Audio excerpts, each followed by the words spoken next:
In 1954, Eleanor Whitfield fed a family of 5 on less money than most of us spend on snacks alone.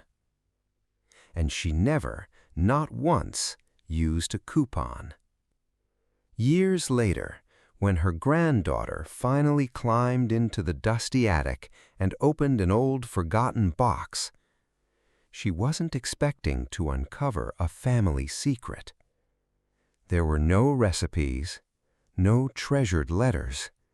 Instead, she found a worn notebook, a rusted kitchen scale, and 15 forgotten habits that quietly kept an entire household running. No subscriptions, no budgeting apps, no credit cards. Just simple routines that somehow accomplished what many modern families still struggle to do today. Some of these forgotten habits sound almost too simple to work. But one of them, hidden until the very end, is the reason Eleanor's pantry never wasted a single dollar. So stay with us until the end, because secret number 15 may completely change the way you think about saving money.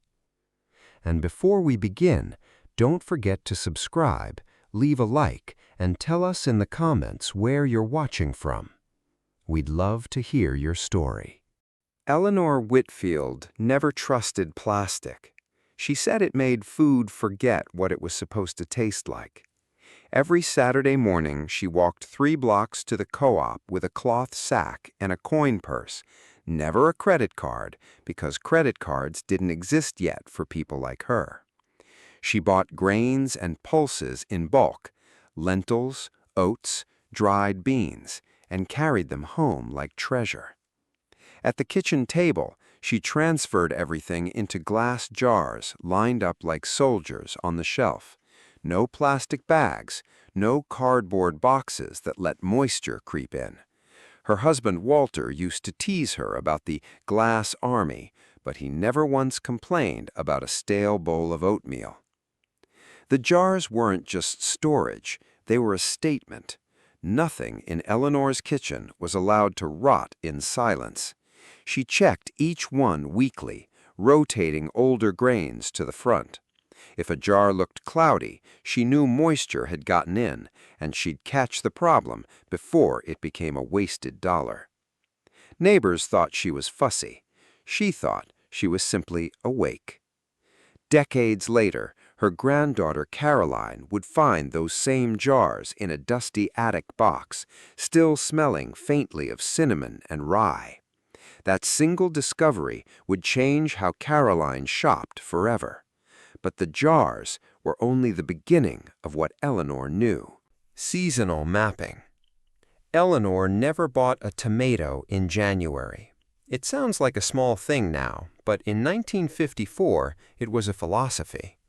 She kept a hand-drawn calendar taped inside the pantry door, marking what grew when, what was cheap when, and what to avoid entirely until its season returned. Canned peaches in December meant paying a premium for something the earth wasn't offering yet. She refused. Instead, she built her weekly meals around whatever was flooding the local market stalls that month. Corn in July, squash in October, root vegetables all winter long, stored in a cool corner of the cellar. This wasn't deprivation, it was strategy. Prices dropped the moment supply rose, and Eleanor rode that wave every single week. Walter used to joke that she could predict grocery prices better than the newspaper could predict the weather. She wasn't guessing, she was watching. Caroline, generations later, would open a spreadsheet app and realize her grandmother had been running the same logic with nothing but a pencil and a wall calendar. The lesson stuck with her long after the jars did. But there was something else hiding in Eleanor's kitchen, something even more surprising than a calendar. The scrap vinegar. Nothing left Eleanor's kitchen without a second purpose. Apple peels, orange rinds, even the ends of onions went into a large glass jug filled with water and a splash of leftover wine.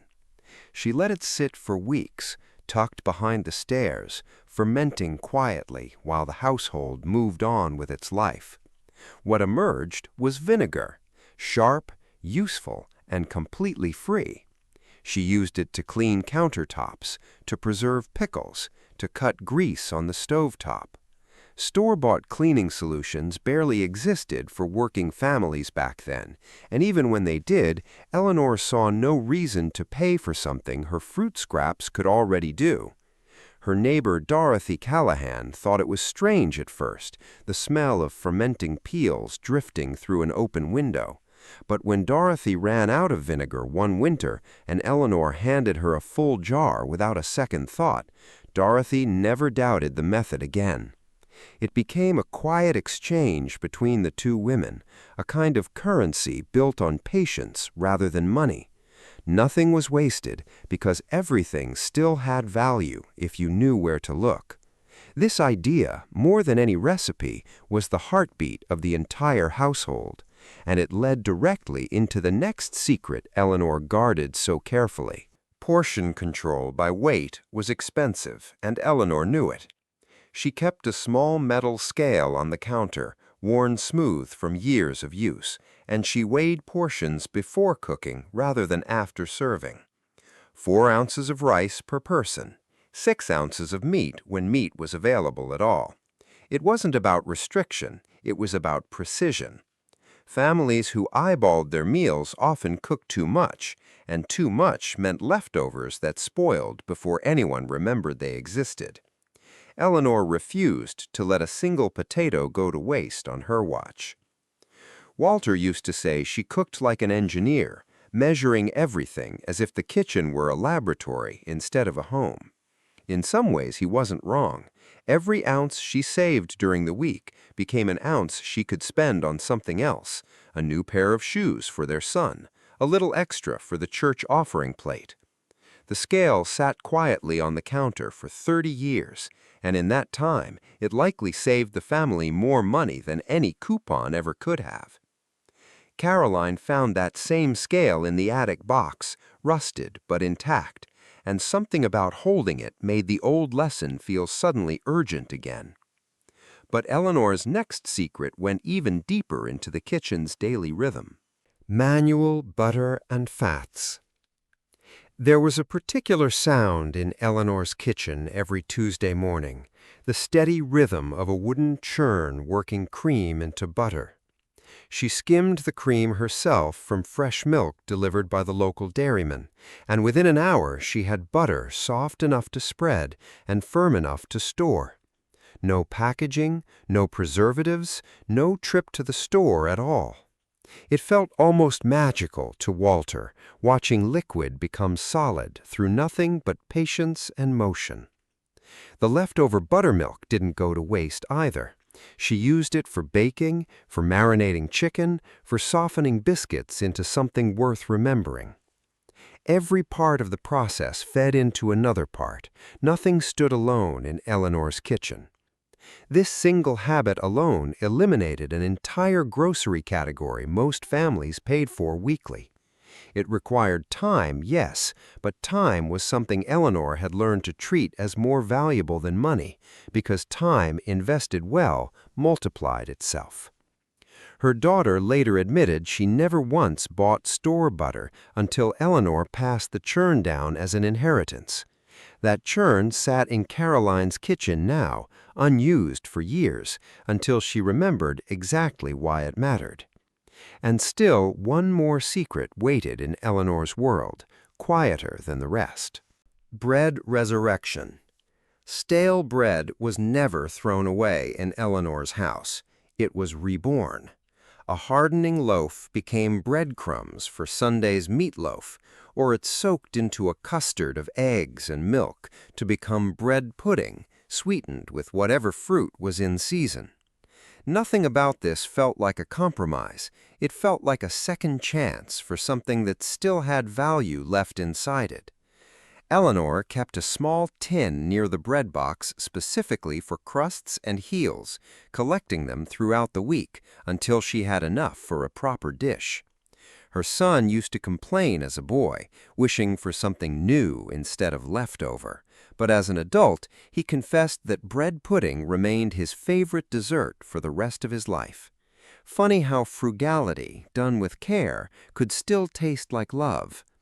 This habit alone likely saved the household from throwing out dozens of loaves every year, loaves that modern families toss into the trash without a second thought. Waste, to Eleanor, wasn't just about money. It felt disrespectful to the effort it took to grow the wheat in the first place. That mindset shaped everything else she touched in the kitchen, and it connected directly to a habit involving things most families threw away without thinking twice. Reusable everything. Paper towels were a luxury Eleanor never purchased. Instead, she kept a drawer full of soft cotton rags cut from worn-out shirts and pillowcases that had reached the end of their original life. Spills, dishes, dusting, cleaning windows, every task had its designated rag, washed and reused hundreds of times before finally being retired to the rag bin for good.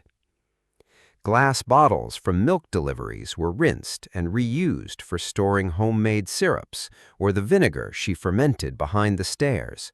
Nothing entered the house with a single-use future. Everything had a second life planned before it even arrived. Walter once joked that Eleanor could find 3 uses for a broken shoelace if given enough time to think about it. She usually could. This philosophy wasn't born from poverty alone.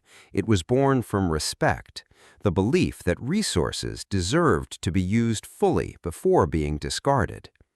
Caroline, generations later, stood in a grocery aisle staring at a 12-pack of paper towels and felt an unexpected pang of guilt, as if her grandmother were somehow watching from behind the shelf.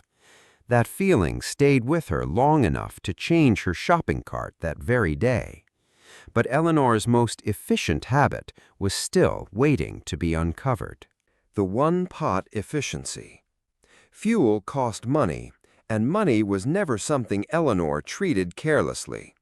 She built her weekly meals around dishes that required only 1 pot, 1 burner, and 1 block of time on the stove. Stews, casseroles, soups thick enough to double as tomorrow's lunch, all of it designed to conserve both fuel and effort at once. Fewer dishes meant less water used for washing.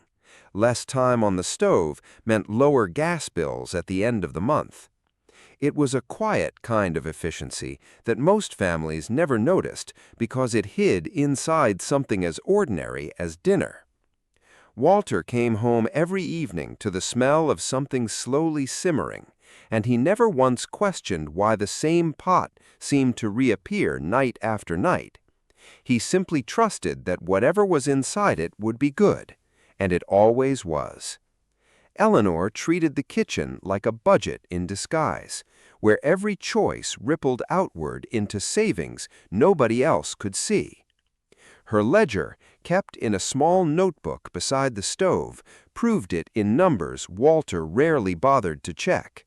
She checked them for him every single week.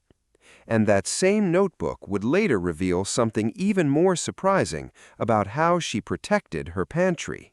Natural pest control. Bugs were the enemy of every stocked pantry, and Eleanor refused to spend money fighting them with chemical sprays. Instead, she tucked dried bay leaves into corners of shelves, inside flour bins, and along the edges of grain jars. The scent, sharp and unfamiliar to insects, kept most pests from ever settling in. It cost pennies compared to store-bought solutions, and it never left a chemical residue near food meant for her family's table. Dorothy Callahan borrowed the trick after losing an entire bag of flour to weevils one summer, and she never lost another ounce of grain again.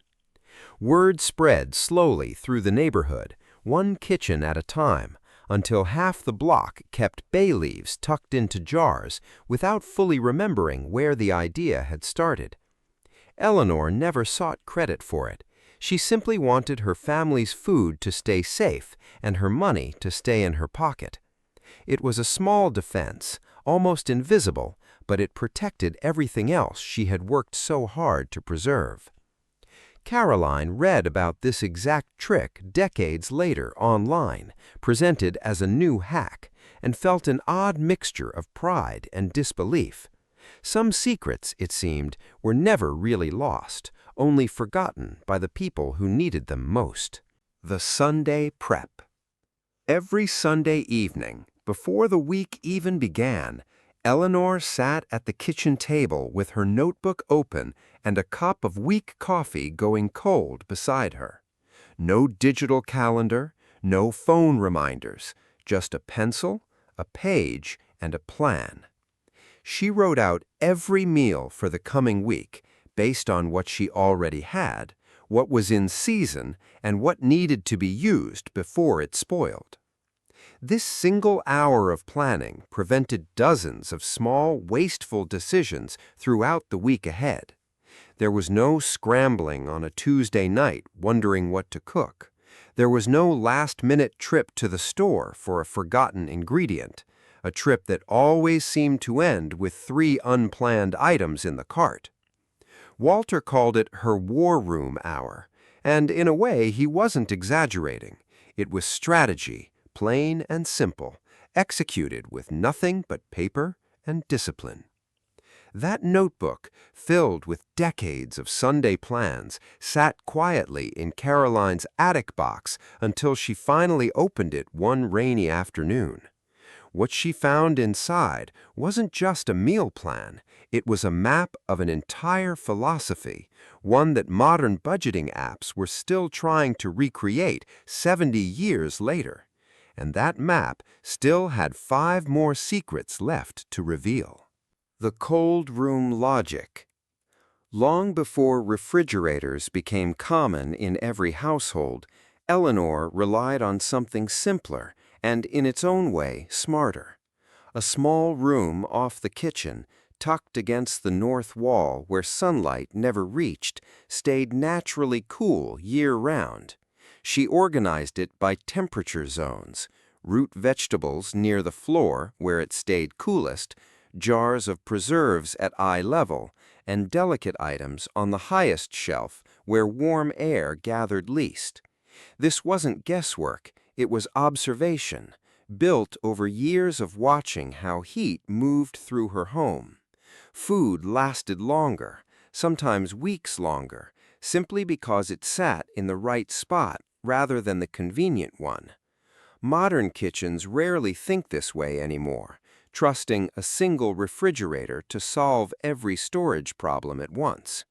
Eleanor knew better because she'd lived through a time when that single appliance didn't exist yet, and she never fully abandoned the habits it replaced. Even after Walter finally brought home an electric icebox in the late 1950s, Eleanor kept the cold room stocked, treating the new appliance as a supplement rather than a replacement. That instinct to never rely on just one system would prove wiser than either of them realized, because the next lesson she taught was about the tools themselves. The iron rule. Eleanor bought exactly 1 mixing bowl in her entire adult life. It was cast iron, heavy enough to anchor a countertop, and it outlived 3 different homes and 2 generations of cooks. She never understood the appeal of gadgets that promised to save time but broke within a year. A hand-crank egg beater, a solid iron skillet, a wooden rolling pin worn smooth from use. These were the tools that filled her kitchen, and every one of them was built to last a lifetime rather than a season. Walter used to marvel at how she could produce a full Sunday dinner using barely more than 4 or 5 implements total. There was no drawer stuffed with single-purpose devices gathering dust after their novelty wore off. Quality purchased once replaced quantity purchased repeatedly. It was a rule she applied to everything, not just kitchen tools, and it meant fewer trips to the store buying replacements for things that should never have broken in the first place. Caroline, staring at her own kitchen drawer full of broken plastic gadgets years later, understood the lesson instantly and painfully. Her grandmother hadn't been old-fashioned. She had simply refused to be fooled twice by the same broken promise. And that same discipline extended into how Eleanor kept her home clean. Scent of the past. 3 ingredients ran Eleanor's entire cleaning routine, and none of them came from a store shelf marketed with bright colors and bold promises. Vinegar cut through grease and grime on countertops. Baking soda scrubbed pots and freshened fabric without harsh chemical fumes. Lemon, squeezed and rubbed directly onto cutting boards, cut odor and left the kitchen smelling faintly bright long after she'd moved on to other chores. There was no subscription box arriving monthly with new solutions to try. There was no drawer full of half-used bottles bought on a whim and abandoned after one use. Just 3 staples, endlessly combined in different ratios depending on the task at hand. Dorothy Callahan once counted the products under her own sink, 12 different bottles for 12 different purposes, and felt a flush of embarrassment comparing it to Eleanor's simple trio. The 2 women laughed about it over coffee, but the lesson landed all the same. Simplicity wasn't a lack of sophistication, it was sophistication, refined down to its essential parts. Carolyn would later calculate what her own family spent annually on cleaning subscriptions and nearly choke on the number. Her grandmother had solved the same problem for pennies decades before subscriptions even existed as a concept. But one more kitchen secret remained, perhaps the most surprising of them all. The infinite broth technique. Nothing with flavor left Eleanor's kitchen without first passing through a simmering pot near the back of the stove. Vegetable ends, chicken bones, the tough outer leaves of cabbage, all of it went into a stock pot that seemed to simmer continuously throughout the colder months. She strained it every few days, freezing portions in whatever containers she had on hand, building a reserve of homemade broth that never once required a store-bought bouillon cube. It became the base for nearly every soup, stew, and sauce her family ate that season. Walter used to say the whole house smelled like Sunday dinner, even on a random Wednesday afternoon, and he wasn't wrong. This wasn't a special occasion technique. It was a constant, quiet system running in the background of daily life, converting scraps that other families threw straight into the trash into something valuable and nourishing. The financial impact was easy to underestimate until you added it up over an entire year. Dozens of store-bought broth cartons never purchased, dozens of dollars quietly kept in the family's pocket instead. Caroline tried it herself for the first time after finding the recipe scrawled in the margin of Eleanor's notebook, and within a month she understood exactly why her grandmother had never stopped. And now only one secret remained, the one that tied everything else together. The visual inventory. Here is the secret Eleanor guarded most carefully, the one that made every other habit actually work. She organized her pantry so that nothing could hide. Older jars sat at the front of every shelf, newer purchases pushed to the back. A manual first-in, first-out system enforced with nothing but discipline and a clear line of sight. There was no inventory app, no barcode scanner, no digital reminder buzzing on a phone that didn't yet exist. Just a glance across the shelves each morning told her exactly what needed to be used before it spoiled and exactly what could wait. This single habit, more than the jars, the vinegar, the scale, and the notebook, was the thread holding the entire system together. Without it, even the best preservation techniques eventually failed. because forgotten food is wasted food, no matter how well it was stored. Eleanor's pantry never had a single moldy jar buried behind newer ones, because nothing was ever allowed to hide long enough to be forgotten. When Caroline finally closed that attic box, notebook in hand, churn dust still on her fingers, she understood the real lesson had never been about any single trick at all. It was about attention. Eleanor hadn't been frugal because she lacked money. She had been frugal because she refused to look away from what she already had. And in refusing to look away, she had built a kind of security no subscription service could ever replicate.